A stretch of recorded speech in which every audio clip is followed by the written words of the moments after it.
Eu quero te convidar a abrir a palavra dele na carta de Paulo aos Efésios, capítulo 4. A gente vai ler do primeiro versículo até o versículo 6. Carta de Paulo aos Efésios, capítulo 4, do primeiro versículo até o versículo 6.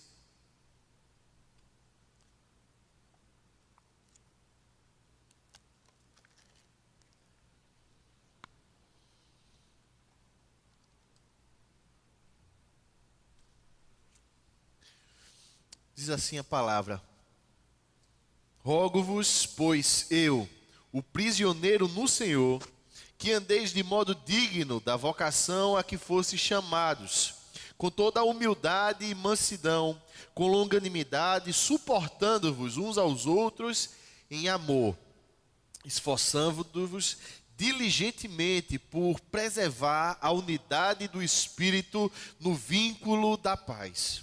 Há somente um corpo e um espírito, como também fostes chamados numa só esperança da vossa vocação. Há um só Senhor, uma só fé, um só batismo, um só Deus e Pai de todos, o qual é sobre todos, age por meio de todos e está em todos. Vamos orar? Deus, essa é a tua palavra, Deus. Apaixonante, desafiadora, Senhor, demais, e ao mesmo tempo que revela para a gente quem nós somos diante de Ti, aquela obra maravilhosa que o Senhor faz no coração de cada crente. Que no nome de Jesus o Senhor nos mostre mais dessa obra, Deus. Que no nome de Jesus o Senhor também nos ajude a compreender um pouco mais desse mundo que a gente vive e a criticá-lo, e ao mesmo tempo orar pelas pessoas que não te conhecem, entendendo um pouco mais da tua palavra, Deus, da verdade que é revelada a cada um de nós, que é inspirada no Senhor e que é nossa regra de fé e prática, Deus. Faz com que essa palavra fique no nosso coração, Pai. Faz, Pai, com que ela crie raízes, Pai, e se torne assim verdade para cada um de nós, Deus, que não passa e que frutifica dentro de nós. Abençoa cada um aqui, Senhor, nesse tempo bom, Pai, da gente meditar junto na Tua palavra, Deus. Em nome de Jesus. Amém e amém. Essa palavra, ela que a gente leu, foi escrita aos Efésios. E era uma palavra controversa desde sempre. E não deixa de ser hoje. Eu vou explicar logo mais porque essa palavra era controversa desde sempre. No momento que ela surge lá, para os Efésios e para a gente hoje. A gente vive nessa sociedade que, assim como na sociedade de Éfeso, daquela época, cultivava a vaidade. Não entendia a humildade como sendo característica boa. Antes, a vaidade era algo a ser cultivado. A afirmação pessoal, o seu mérito pessoal. Era assim em Éfeso, e é assim hoje. A gente vive nesse tempo, e isso ganha impulso nas redes sociais, em todas as propagandas de televisão, em toda essa mídia, e muito mais do que isso, como diz um historiador e também sociólogo dos nossos dias, já falecido, o Lasch, que ele fala que a gente vive em torno de uma sociedade terapêutica, e que essas terapias todas muitas vezes servem somente para dar assim, um afago no ego humano e transformar a pessoa numa espécie de semideus na sua própria concepção. De gente que se considera muito boa, de gente que acha que merece mais, de gente que acha que faz muito e que tem que buscar os seus próprios objetivos, tem que procurar, assim, o melhor para si, já que é tão bom, já que ele é uma pessoa tão interessante, já que ele é uma criança prodígio, já que ele é um adolescente especial, já que ele é um adulto que merece. Quando a gente crê nesse tipo de verdade que é colocada, que é posta pela nossa sociedade, e a gente acaba por fomentar, por cultivar, por alimentar uma indústria de vaidade que, por sua vez, alimenta uma indústria do individualismo. Desculpe, irmãos. Eu estou voltando assim de uma crise de garganta meio ruim. Então, perdoe a falha se der alguma. E dentro desse ambiente de individualismo, cada um traça o seu próprio objetivo pessoal. Dentro desse ambiente de vaidade, de egoísmo, que é criado na nossa sociedade, cada um vai criar para si um objetivo pessoal e vai procurar cultivar esse objetivo, e isso daí vai ter que acontecer em detrimento da vontade de quem quer que seja. Não é? E se o que interessa para você é cultivar esses seus objetivos, o que está por trás disso tudo é que você está atrás da sua felicidade, da sua paz. E com certeza cada um de nós já ouviu alguém dizer, ou já foi talvez dito por nós mesmos: eu mereço ser feliz. Eu tenho que buscar a minha paz. Eu mereço mais do que isso. Eu preciso de mais do que isso. Quando a gente entra nesse esquemão de que nós merecemos mais, de que nós somos mais, de que nós temos que cultivar essa espécie de individualismo, querendo ou não, a gente está sentando, entre aspas, num trono de soberania que pertence a Deus. E a gente traça para nós mesmos as nossas próprias metas, os nossos próprios objetivos.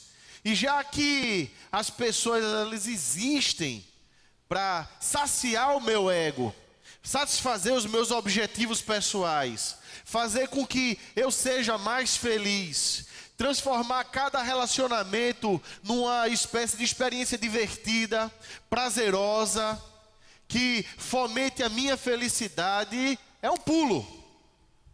E a gente passa a olhar para as outras pessoas de forma a responder uma pergunta que nós fazemos, mesmo de forma inconsciente, para nós mesmos. O que é que você tem a me oferecer que me agrade? O que é que você tem a me oferecer que me acrescente na felicidade, na paz pessoal? E aí, quando a gente estabelece esse tipo de vínculo, a gente, sem querer, está sendo assim conduzido pela lei das vantagens pessoais. Os nossos relacionamentos, eles passam a ser uma espécie de praça da alimentação. E a gente se serve das pessoas. E a gente quer gente perto da gente que nos ajude a afirmar o nosso próprio ego. E que façam bem para a gente. E que sejam minimamente invasivas. E que nos causem prazer a cada momento juntos. Mais do que isso, a pessoa se torna indesejável, ela se torna desagradável. Mais do que isso, ela se torna assim uma espécie de interrupção da minha felicidade, do meu projeto pessoal de vida. Mais do que isso, a pessoa acaba se tornando um inconveniente a ser tolerado, somente quando for assim extremamente necessário. Mais do que isso, a pessoa, ela se torna descartável na primeira oportunidade. A gente se afasta. Só que, por outro lado, essa mesma sociedade nos mostra que nós vivemos na época do politicamente correto. Que a gente não pode simplesmente destratar escancaradamente as pessoas. Que nós temos como vínculo, não a paz, como a gente vai explorar um pouco mais à frente, mas a gente tem como vínculo um acordo social, um pacto social, no qual a gente tolera o outro à medida que ele for assim servindo algum propósito de afirmação pessoal, algum propósito que me sirva de talvez uma recompensa lá na frente. Então eu tolero, eu brinco, mas eu crio certas barreiras e certos dispositivos que impeçam o outro de entrar demais na minha vida. Comprando esse pacote, que é vendido aí pela sociedade, a gente acaba transformando a igreja num lugar de convívio social, de talvez muito coleguismo, de assim uma espécie de lugar bom de se estar aos domingos, em determinados encontros, mas onde o amor não explode, onde a vida não acontece verdadeiramente. Interessantemente, isso acontece dentro da igreja, e isso é transportado para os nossos lares e encontra repercussão na vida da gente. Isso acaba se transformando em uma espécie de script de vida. E a gente hoje experimenta esse tipo de relacionamento extremamente superficial, que a gente trata muito bem, mas da mesma forma que a gente trata alguma espécie de ex. Sabe como é? Ex-amigo, com uma certa desconfiança, com uma certa, assim, um certo afastamento, sem permitir demais se revelar. E a resposta que você dá a cada pergunta: está tudo bem, a pessoa está tudo bem. Com uma espécie de reserva guardada, para que ninguém invada o meu mundo pessoal. Isso revela uma coisa acerca do coração dessa sociedade que fomenta esse tipo de coisa. Isso revela uma sociedade que é extremamente frágil em termos de resistência interior. Ninguém pode entrar no meu mundo, porque qualquer crítica significa que talvez eu esteja equivocado. Encarar a realidade do erro, para mim mesmo, é duro demais, é ruim demais. Suportar talvez alguém que é melhor do que eu em alguma coisa é complicado demais. Tolerar alguém que pensa diferente de mim e que convive naquele mesmo ambiente. Suportar gente que tem um temperamento diferente do meu. E quantos casamentos não se acabam simplesmente por essa coisa, não é? Ah, porque o temperamento era diferente demais.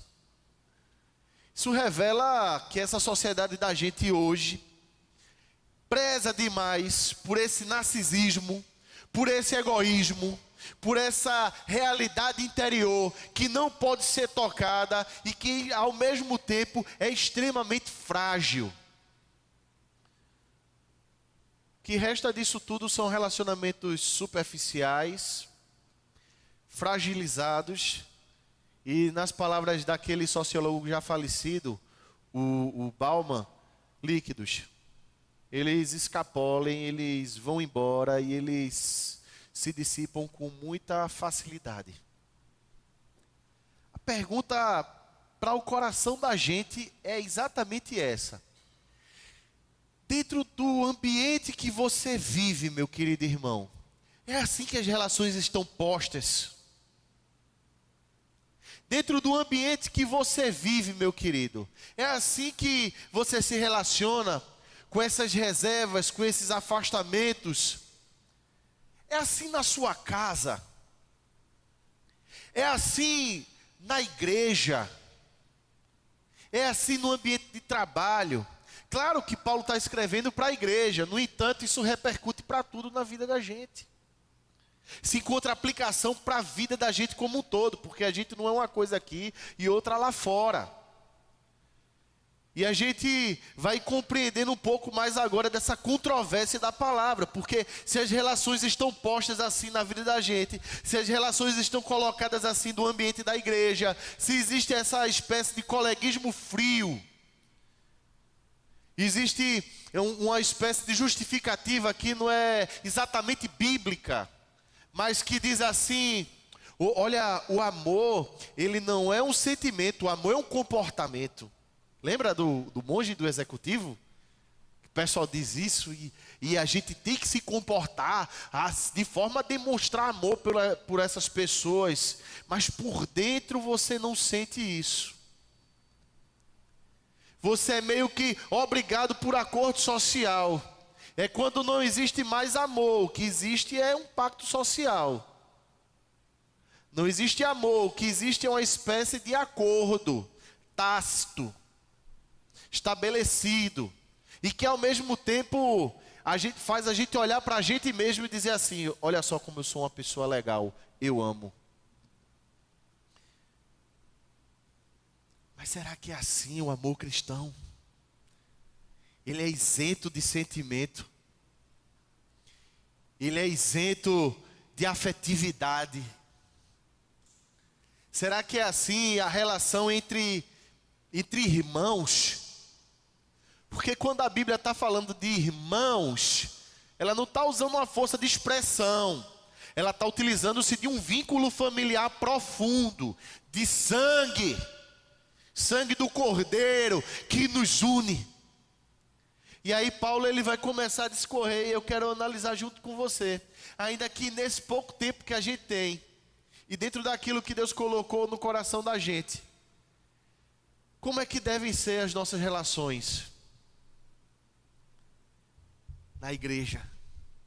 O que é que a gente deve ser por dentro, que projete para fora, e encontre nessa projeção, essa manifestação nos nossos relacionamentos, e que torne esses relacionamentos tão distintos do mundo, tão diferentes, que chamem a atenção de quem vê crente se relacionar com crente e diz assim: eu quero essa coisa para mim.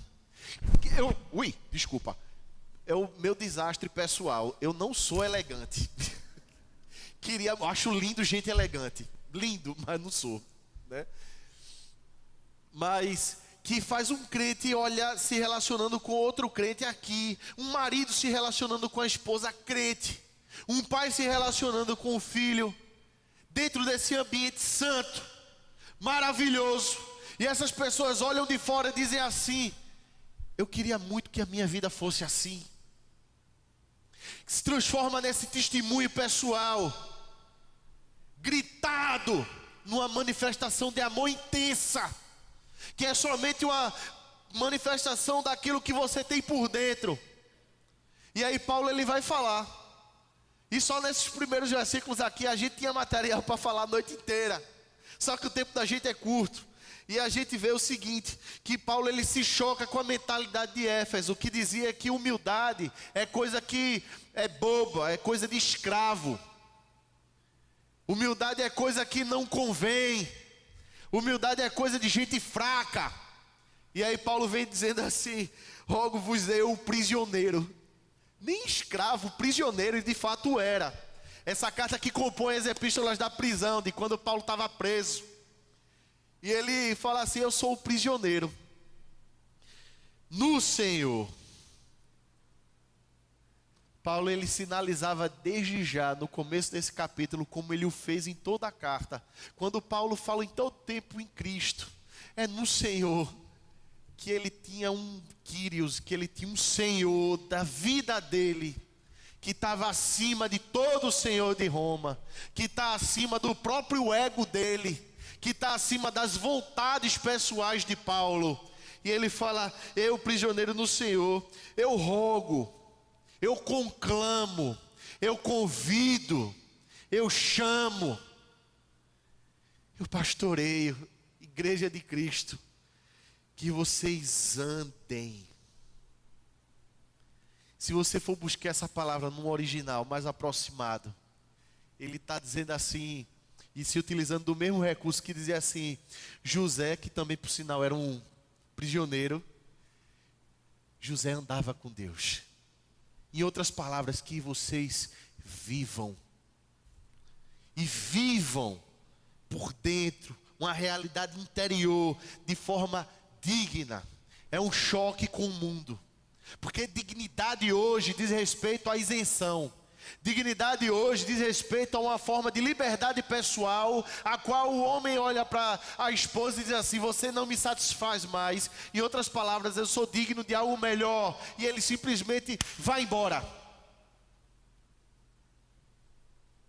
Uma dignidade que faz o filho olhar para o pai e dizer assim: o pai de fulano é melhor, eu mereço coisa melhor.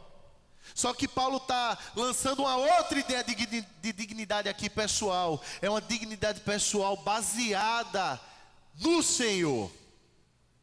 e não no nosso senso pessoal de satisfação, daquilo que nos dá prazer. Paulo aqui está matando a nossa agenda. Paulo aqui está matando o nosso gosto pessoal.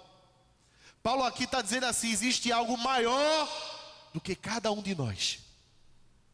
Vê que coisa maravilhosa, que coisa linda. Ele está dizendo assim: isso é de acordo com a vocação, com aquela coisa que você tem por dentro, que Deus chamou você. Não é algo inerentemente seu, mas você foi conquistado por Jesus na cruz para isso. O ser humano sem Deus, ele estabelece outros padrões de dignidade. Mas o ser humano com Deus foi chamado a algo maior. Esse ser humano chamado por Deus, comprado pelo sangue de Jesus Cristo, convertido aos caminhos do Senhor, é o que se chama de crente. E é esse que está na igreja, em comunhão com a igreja. Essa igreja que Paulo escreve e que nós meditamos nesse presente momento, e que diz assim: como é que esse crente ele anda? Como é que esse crente é por dentro? Em primeiro lugar, ele é humilde. E a gente precisa entender um pouco melhor isso, porque senão a gente corre o risco de mais uma vez trazer essa palavra para dimensões humanas. E se a gente for olhar essa palavra mais detidamente no original, e hoje em dia é uma coisa interessantíssima, tem um aplicativo na internet maravilhoso, tem um dicionário aí, e que ele nos mostra, assim como outros dicionários também de grego, porque eu não sou exatamente fluente em grego, falo mal inglês, falo mais matutês. Mas a palavra lá diz respeito a senso de insignificância pessoal. O cristão humilde é aquele que tem um senso de insignificância pessoal, porque ele se compara com Deus. Isso diz muito respeito à primeira bem-aventurança, o pobre de espírito. Diz respeito a essa pessoa que olha para si, se compara com Deus, não se compara com quem é humano, ele se compara com Deus e se vê pobre de espírito, e se vê menor, e vê que o seu senso de moral pessoal é corrompido, e vê que o seu senso de moral pessoal é muito menor do que o de Deus. E isso se reflete nos seus relacionamentos pessoais, porque ele não olha para o outro com superioridade, ele olha para o outro com a mesma dignidade que Deus olha, comprado pelo sangue de Jesus. Nós não somos dignos, mas Deus nos comprou, nós somos irmãos. Morre a nossa comparação com o outro, e comparação sempre é uma coisa perigosíssima. Porque se eu me comparo com alguém que eu julgo ser maior do que eu deprimo. Se eu me comparo com alguém que eu julgo ser menor do que eu me exalto. De modo que esse senso de humildade que Paulo está falando aqui, de insignificância pessoal, ele diz assim: quem não é pobre de espírito? Se todos somos pobres de espírito, talvez o exercício do perdão seja mais fácil, não é?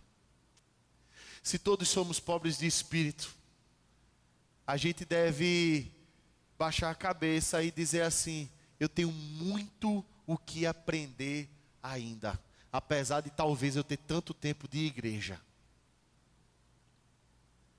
Talvez a gente tenha que olhar para dentro do nosso coração e responder que de fato nós precisamos nos curvar. E que talvez eu esteja me achando demais, merecedor demais, legal demais, interessante demais. E Paulo está dizendo, como Jesus falou: a gente é pequeno, nós somos pequenos. Ô meu irmão, deixa eu te fazer essa pergunta: será que Jesus Cristo ele já penetrou teu coração a ponto de você se ver tão pequeno, de você conseguir perdoar com mais facilidade, acolher com mais facilidade, olhar para o outro com a dignidade da cruz, abraçar o outro. Será que não fica mais fácil sentir a dor do outro assim também? Porque ele fala assim, que a gente também deve ser, ao mesmo tempo, manso.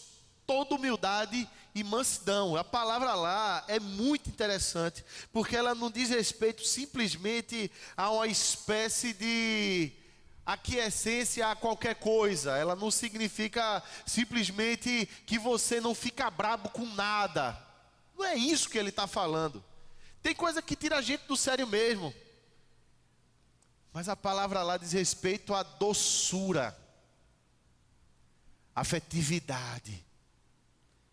Aquela coisa que faz você olhar para o outro e sentir a dor do outro. Exatamente quando Jesus olhava para as multidões e dizia assim: eu sinto compaixão. Está lá na narrativa. Ele teve compaixão porque eram como ovelhas sem pastor. Eu sinto a dor do outro. Toda doçura, com ternura. É quando você chega em casa cansado. E vamos combinar, como dizem os cariocas, o dia a dia da gente é cansativo demais, não é? Tem dia que você quer chegar em casa, meu irmão, e só descansar. Hoje em dia não se fala tanto em novela, né? Mas talvez tenha substituído muitos casos por um equivalente, não melhor, mas talvez às vezes até pior. Eu quero maratonar uma série. Eu quero assistir isso, eu quero simplesmente comer o prato do meu gosto e ficar na minha. O homem entra na caixinha do nada, né? A pobre da mulher está morrendo de cansada em casa. Tem brinquedo para todo lado. Se você viver a realidade que eu vivo, é isso. Aí chegar na sua casa tem brinquedo para todo lado. Você entra pisando nos brinquedos. Uma criança chora, a outra, enfim. Eu não vou nem explicar, porque pode ser que cause uma comoção aqui. A gente vai chorar, a gente se emociona com isso. Eu fico emocionado. Mas a gente chega em casa cansado. E a gente pensa no nosso descanso. Mas é essa mansidão de espírito, impulsionado por uma vaidade, volta Wellington, por uma humildade, uma morte de vaidade, é isso que eu quero dizer. Tão profunda que você olha para o cansaço do outro e diz assim: é tão legítimo quanto o meu. É tão reconhecível quanto o meu. A dor do outro dói em mim. Está começando a brotar afetividade. É quando de repente você se levanta no domingo à noite e você está pensando na pizza que você vai comer, seja em qualquer lugar. E você de repente olha para o lado e você vê que uma pessoa ficou sentada chorando no banco. Ou que ela não conhece ninguém na igreja. E aí você se levanta e diz assim: eu não posso ficar parado diante disso. Oi, posso te ajudar? Doçura. Mas doçura que não é motivada pelo sentimento de culpa. É doçura que é motivada pela sensação clara que você tem dentro do seu coração, que a dor do outro é tão legítima quanto a sua. É essa coisa que faz a gente se importar com o outro, mesmo que a gente não o conheça muito bem. E ao mesmo tempo ele fala que isso precisa de longanimidade, que não é fácil. E longanimidade todo mundo sabe o que é. É esse ânimo longo, essa resistência, essa resiliência, esse suportar o outro em amor. E a palavra lá é como se você estivesse literalmente carregando o outro. É como se você estivesse apoiando o outro, ajudando na caminhada. Só que ele fala uma coisa interessante que às vezes passa batido. Uns aos outros. Significa que em algum momento vai ser a sua vez de fraquejar. Nós somos frágeis. Paulo tinha essa noção clara da precariedade da situação, da condição humana. Nós somos precários, meus irmãos. Nós precisamos uns dos outros. As pessoas acreditam mesmo hoje em dia que nós precisamos uns dos outros somente para o preenchimento de uma espécie de lacuna de afirmação pessoal. Mas nós precisamos uns dos outros porque essa é a nossa natureza mais básica. Então esse retorno ao amor é o retorno àquele ideal divino que viu em toda a sua criação que tudo era bom, mas que não era bom que o homem estivesse só. Nós fomos criados para comunhão. E comunhão plena. Comunhão que não se restringe. Só que isso é uma coisa complicada. Porque falar dessa forma parece que é uma espécie de poetização da vida. Parece que é uma espécie de artificialização da existência. Porque todos nós temos que arcar com o ônus do contraditório. Cada um de nós temos que arcar com o outro. E o outro é sempre o outro. É uns aos outros. Ele é diferente de mim. O outro sempre é alguém que à primeira vista pode parecer estranho. O outro sempre é alguém que quando eu vou me aprofundando no relacionamento, ele me faz perceber as minhas falhas e eu consigo perceber nele falhas. E aí Paulo está dizendo uma coisa que serve para todos nós, que há uma necessidade de diligência, que existe uma necessidade de uma resiliência para preservar a unidade. Só que a gente precisa pensar bem o que é isso aqui. Porque, mais uma vez, se a gente pensa dessa forma, a gente acaba caindo no engano de que a unidade do corpo de Cristo depende de mim e não dele. Percebe? De que eu tenho uma parte nessa história daí. De que eu tenho um mérito. O que significa esse versículo? Esforçando-vos diligentemente por preservar a unidade do Espírito no vínculo da paz. À primeira vista parece que é uma coisa que depende de mim. Parece que é uma coisa que eu faço por obrigação moral. Que eu faço por uma espécie de contemplação de um estatuto de ética cristã. Está entendendo? E a coisa não é bem assim. Porque a gente tem que compreender essas palavras aqui. O que é esse espírito? O que é esse vínculo? O que é essa paz? Compreendido isso, a gente vai chegar basicamente à seguinte conclusão. Que o meu quebrantamento pessoal,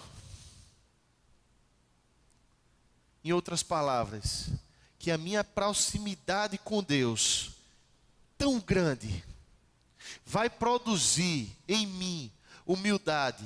E produzindo em mim humildade, os laços eles se solidificam mais.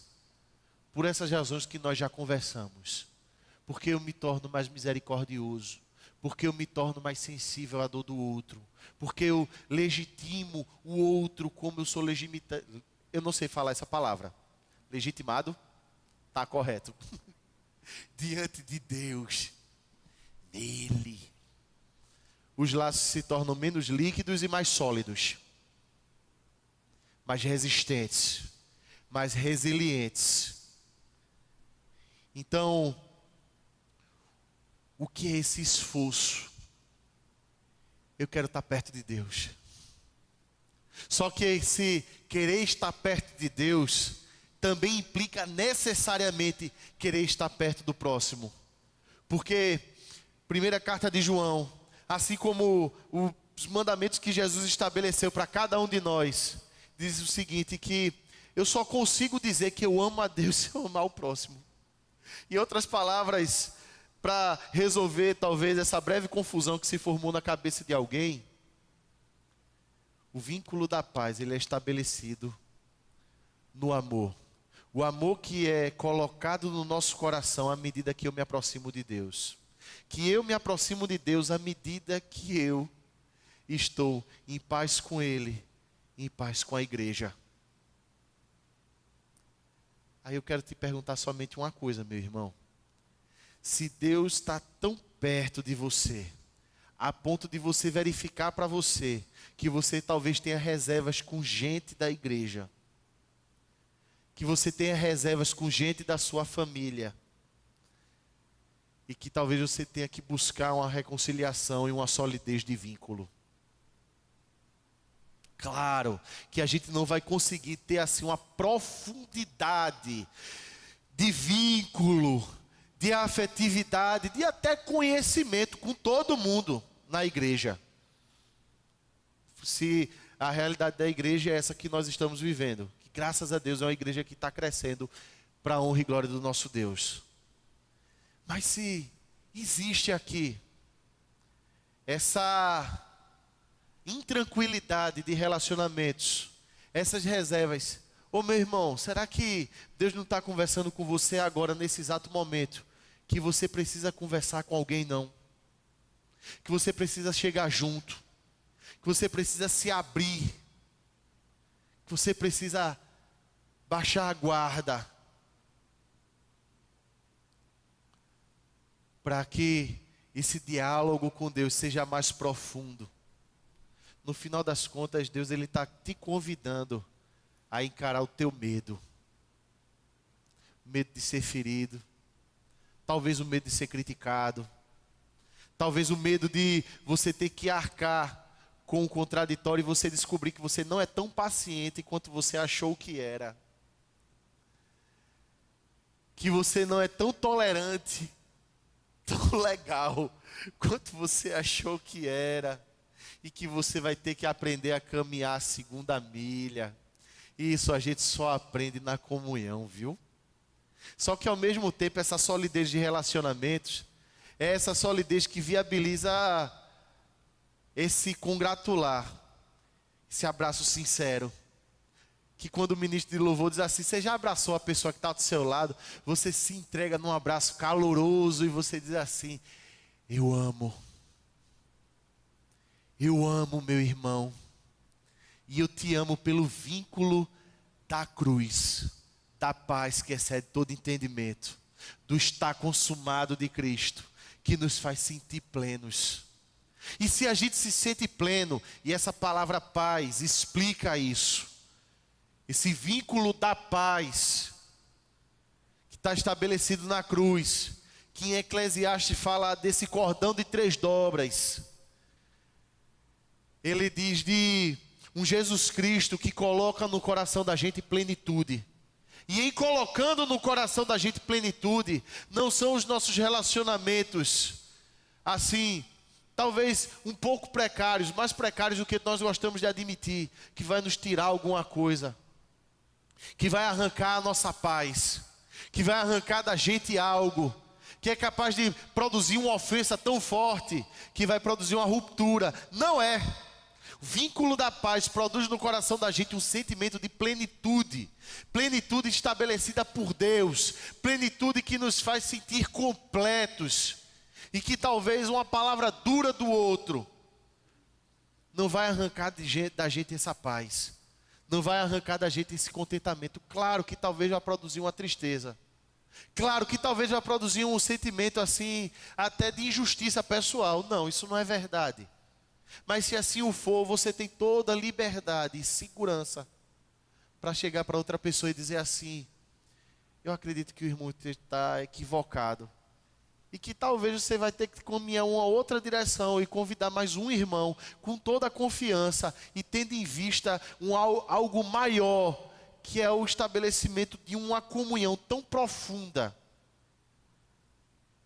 que choque quem está lá fora e essa pessoa diga assim, esse povo é diferente mesmo, hein? Esse povo é diferente de verdade. Esse povo é como se fosse um país dentro de um país. Aí você vai responder para essa outra pessoa, seja muito bem-vindo ao reino de Deus. é assim que nós somos. Hã? Coisa linda! É assim que no reino de Deus é. Um país dentro de um país, governado por um Senhor, que está acima de todos, que age com toda a liberdade dentro da igreja, que não simplesmente escolhe filhos favoritos, mas que olha para um bando de prisioneiros, como todos nós somos, e diz assim: eu os compro, mas eu os compro não simplesmente para alimentar uma espécie de geração mimimi gospel, do tipo que diz: diga meu filho o que é que você quer, porque a sua vitória vai ter sabor de mel. Não é disso que ele está falando.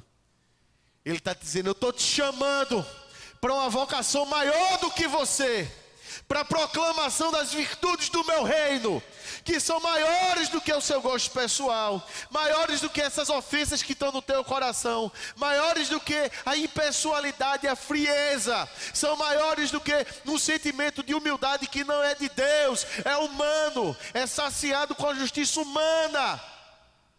E diz assim: meu filho, vem cá, que eu quero te transformar em algo a mais.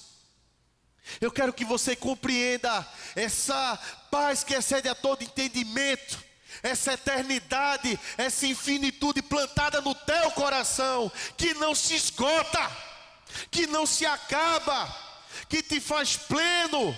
É quando a tua casa está caindo nas paredes, e aí você diz: eu estou em paz com meu Deus, e é isso que interessa. Você encontrou força, e você encontrou força no rebanho.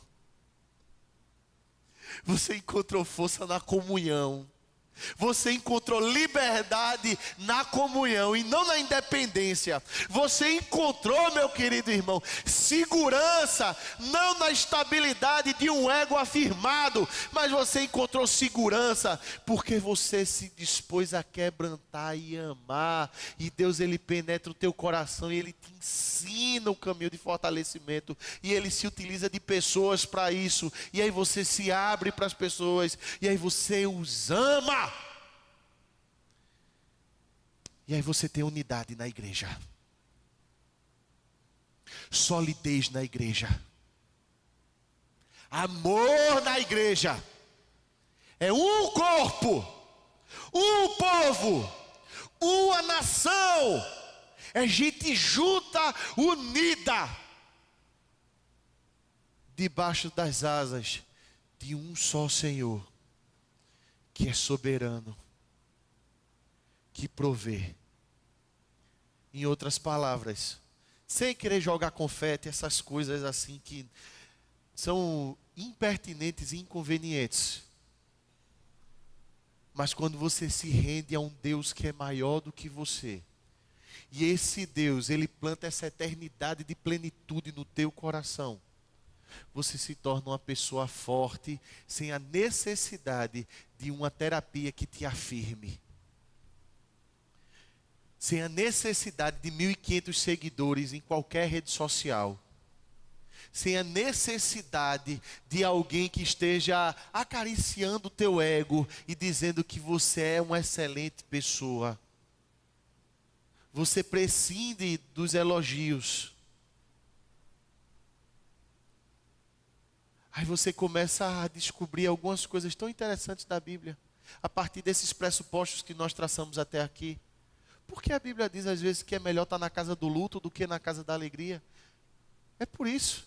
É porque é exatamente no ambiente crítico que nós encontramos sabedoria para a vida, sem a necessidade de estar querendo uma alegria artificial de festa. É quando você, a partir desses pressupostos, você olha para o carnaval e diz assim: não faz sentido nenhum para mim isso, em absoluto. Porque eu tenho que buscar essa espécie de artificialidade de alegria, a necessidade de festa, se eu tenho plenitude no meu coração, estabelecido num vínculo de paz, que eu tenho ao me aproximar tanto do meu Deus, que Ele me coloca numa plenitude tão grande, que Ele me coloca numa comunhão grande com os meus irmãos da igreja. E eu olho nos olhos E eu abraço e sou abraçado. E eu critico e sou criticado. E eu amo. Sem muitas vezes esperar ser amado de volta. Porque nós somos uns aos outros. E às vezes, crente fere crente. Ou não é? Às vezes crente fere crente. E às vezes faz até querendo. E o que é que a gente faz? A gente não olha para o outro, a gente olha para Deus. E a gente responde essa pergunta: se eu tenho um só Deus, que é Pai de todos, que está sobre todos, que age por meio de todos e está em todos. Em outras palavras, Paulo está utilizando-se assim de um recurso para dizer assim: Deus é soberano. Deus é dono, Ele é o Senhor. Se Deus é o Senhor, se Ele é maior do que tudo, se Ele conhece passado, presente e futuro, se Ele tem propósitos mais elevados do que eu, se Ele tem propósitos mais elevados do que qualquer pessoa, por que eu vou me entregar a qualquer ofensa? Por que eu vou me entregar à indiferença? Por quê? Não. Eu vou me entregar a Ele. E Ele vai me ensinar o caminho do perdão. E Ele vai me ensinar o caminho da longanimidade. Ele vai me ensinar esse caminho da doçura, apesar da sociedade inteira ter me ensinado, apesar da queda que opera em nós, ter reforçado que nós devemos ser frios, que nós devemos ser impessoais, que nós devemos ser preconceituosos, que nós devemos ser intolerantes. E aí você vai, por fim, concluindo essa conversa breve da gente, olhar para, dessa vez sim, alguém que não é cristão, que está se perdendo aí no mundo, em ideologias de gênero, em teorias sobre homossexualismo, ou pessoas que estão simplesmente deprimidas, pessoas que estão buscando na afirmação uma espécie de felicidade pessoal e de paz de espírito, que estão procurando fora do casamento felicidade e alegria, que estão procurando na festa, no carnaval, qualquer coisa que dê sentido à existência, que alimente uma espécie de vazio pessoal. Você olha para essas pessoas e diz assim: deixa eu te levar na minha igreja, porque lá tu vai encontrar Deus. E a pessoa vai dizer: mas como isso, num culto? Você vai dizer: no culto sim, mas também nas pessoas que fazem o culto acontecer. Culto vivo, marcado pela presença do Espírito Santo, marcado por uma alegria, marcado por abraço sincero, marcado por gente que se ama e que se reúne num só propósito, que é colocar diante de Deus aquilo que está no coração e adorar a Ele em espírito e em verdade. São os adoradores. Aí a pessoa que não é crente, olha, entra por essas portas, ela experimenta cultuar aqui, e às vezes o pastor nem faz um apelo, nem é às vezes uma pregação exatamente evangelística, mas essa pessoa percebe que tem algo maior, que essas pessoas se reúnem em torno desse algo maior que se chama Deus. E essa pessoa vai dizer assim: eu quero esse Deus. Aí é momento de você convidar para a PG.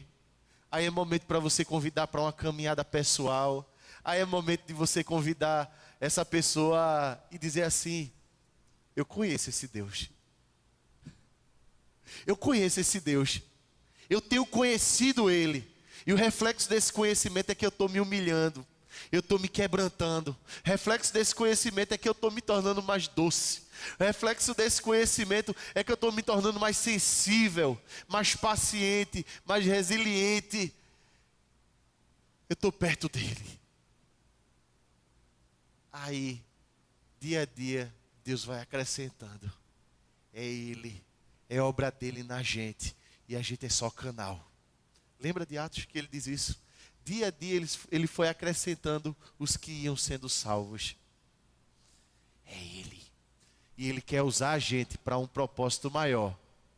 A última pergunta para a gente orar e louvar a Deus agora é: se você quer isso, meu irmão, ou se talvez você, nesses anos de igreja, se perdeu em outros objetivos, você perdeu isso de vista. Se é isso que você quer, meu irmão, eu vou te convidar a orar. E eu vou te convidar a orar pedindo que Deus, Ele... Veja que oração a gente vai fazer. E essa oração é perigosa, viu? Que Ele humilhe a gente. Quebrante a gente. Diminua o ego da gente. Diminua esse conceito pessoal da gente. Faça a gente perceber que a gente é pobre de espírito. Se comparado a Ele, nós somos paupérrimos. Vamos orar. Ô meu irmão, você crê na soberania, Deus não te trouxe aqui de graça, viu? Ele trouxe você para essa oração. Então eu te convido a orar de todo o coração. Já que a gente dispõe ainda de alguns minutos, eu vou te convidar a uma oração silenciosa. Sei que isso não é uma prática recorrente, pelo menos da minha parte, sabe? Mas eu quero te convidar a isso. A uma oração silenciosa. Diante de Deus.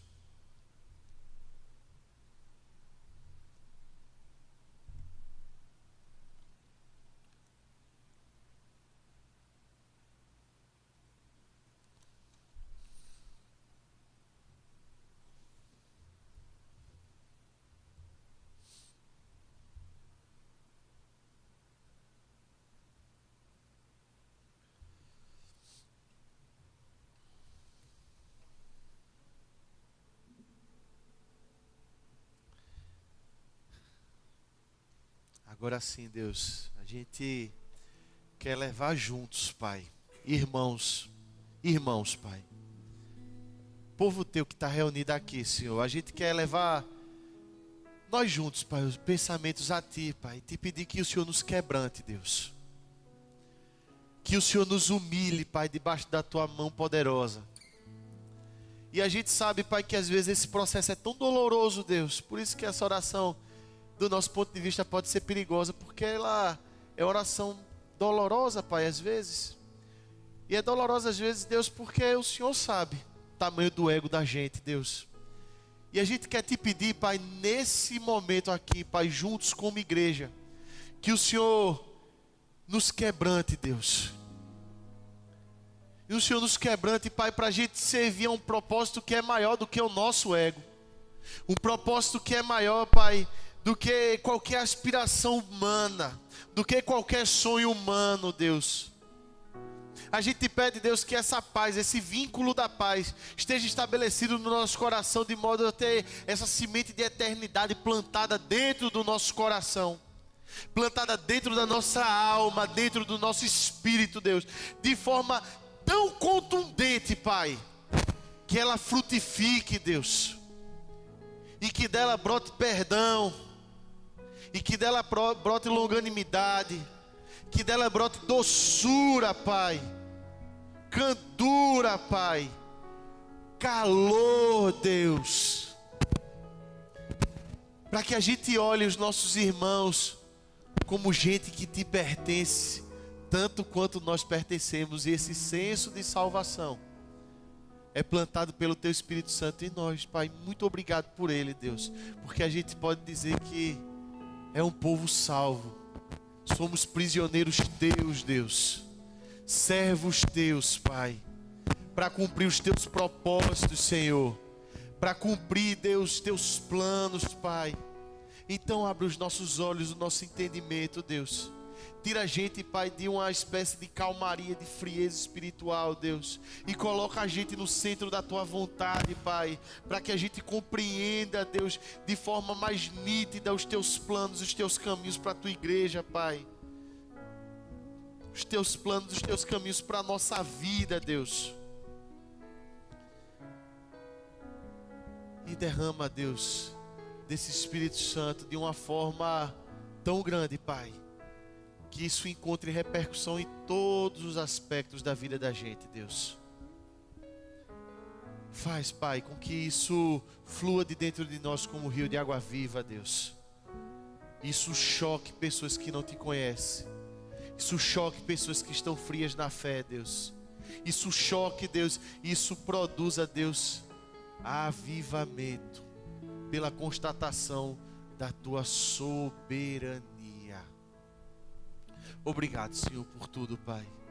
Nós te louvamos, Deus, pela tua palavra. Nós te louvamos, Deus, porque pela tua graça nós somos alcançados, Deus, e nós não temos mérito. É tudo teu, Deus. Muito obrigado pela tua misericórdia. No nome de Jesus. Amém e amém, meus irmãos. Deus nos abençoe.